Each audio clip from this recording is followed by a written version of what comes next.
আসসালামু আলাইকুম। ফ্রিজে দেখলাম যে পুরনো কিছু বিফ ছিল আর আলু ছিলে রেখেছিলাম অ্যাকচুয়ালি তরকারি রান্না করার জন্য। তো ভাবলাম আজকে রান্না করা হয় নাই কোনো একটা কারণে। তো বিফটাও পড়ে রয়েছে, আলুও রয়েছে। তো আমি অল্প একটু বিফ তেহারি করে ফেললে কেমন হয়, বা বিফ বিরিয়ানিও বলতে পারেন। তা আমি তেল এবং ঘিয়ের মিশ্রণ নিয়ে এর ভিতরে আলুগুলো আগে ভাজা ভাজা করলাম, এবং যেহেতু বিফটা ফ্রিজে ছিল এটা একটু ভাজা ভাজা করলে খেতে বেশ লাগবে, তাই বিফটাও একটু ভেজে নিলাম। এখানে তেল দিয়েছি 3 চামচ, ঘি দিয়েছি 1 চামচ, আর সাথে আমি বাদবাকি মশলা দিয়ে দিয়েছি এলাচ, দারচিনি, তেজপাতা, পেঁয়াজের কুচি, রসুন কুচি, এছাড়াও দিয়েছি আদা রসুন বাটা 1 চামচ করে। অ্যাকচুয়ালি এখানে বিরিয়ানির মশলা ব্যবহার করব রাঁধুনিটা, বাট স্টিল আমি আলাদা একটু মশলা ব্যবহার করি সবসময়ই। এটাতে ফ্লেভারটা খুব ভালো আসে, এবং যেহেতু আমার আলুটা একেবারেই ছিল, কাঁচা ছিল, মাংসটা বেশ কিছুদিন ফ্রিজে ছিল, সো আমি একটু মশলা বেশি করে দিচ্ছি যাতে পুরোনো ভাবটা না আসে।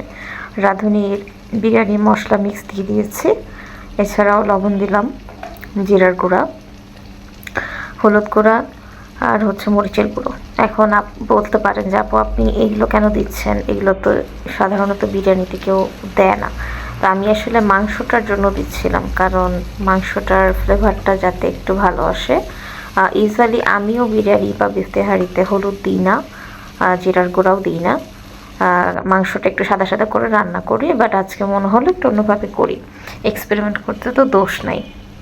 যাই হোক, ব্যাস আমি এই পর্যায়ে সমস্ত মশলা দিয়ে বেশ কিছুক্ষণ আলু এবং মাংস কষিয়ে নিয়েছি।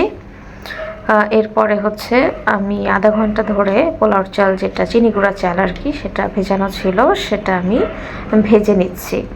এখানে সামান্য একটু পানি আসলে সমস্যা নাই, কারণ আমার এমনিতেও খুব ড্রাই করে আমি ভাজবো না, কারণ এটা তো আসলে একদম পোলাও না। পোলাওর ক্ষেত্রে যেটা আমরা করি যে ভেজে, মানে খুব ভালোভাবে ভেজে নিই। তো এটা যেহেতু আমি বিরিয়ানি বা তেহারি করছি, ভাজাটা অত বেশি জরুরি না। তারপর আমি কিছুক্ষণ কষে নিয়েছি। এবার আমি 2 পট চাল নিয়েছিলাম, এর জন্য আমি দ্বিগুণ পরিমাণ পানি দিলাম, আর দুধ দিয়েছি 1/2 কাপ। সো বাকি 3.5 কাপ আমি ফুটান্ত গরম পানি দিয়ে দিলাম। ব্যাস মোটামুটি আমার জিনিস বাকি সবই দেওয়া শেষ। কাঁচামরিচ দিয়ে আমি জিনিসটা ঢেকে দিচ্ছি। হতে বেশি সময় লাগবে না আশা করি। এই তো দেখেন হয়ে গেছে। কি সুন্দর ঘ্রাণ আসছে। আসলে রাঁধুনির বিরিয়ানি মিক্সটা সবসময় ব্যবহার করা হয়, আমার খুবই ভালো লাগে ওদের যে ফ্লেভারটা বা যে স্মেলটা আসে। তো আমার বিরিয়ানি রান্না হয়ে গেছে। আমি আসলে এখন রাত 12টা বাজে, বাট আমার খেতে ইচ্ছা হচ্ছিল, তাই ঝটপট করে ফেললাম।